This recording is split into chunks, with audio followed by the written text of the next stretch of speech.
บัดนี้เมื่อเราต้องไปก็ถึงวันที่ฉันเข้าใจว่าเพราะอะไรเมื่อเราต้องไปพบเพื่อนใหม่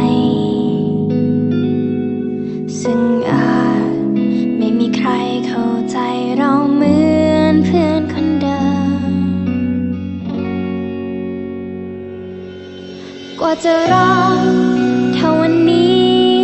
กว่าจะมีคนมาเข้าใจต้องใช้เวลาใช่เพียงมองตากันเมื่อไรอยากจะคิดต้องจากกัน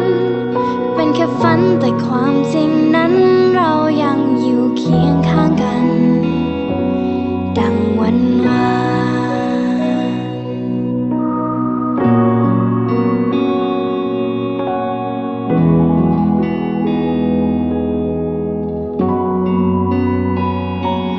ก่อนจากกันฉันมาบอกลาด้วยน้ำตาที่มันล้นอยู่เต็มหัวใจอยากบอกเธอด้วยใจว่ารักเราจะมีให้กันอย่างนี้เรื่อยไปแล้วเราจะมาพบกันใหม่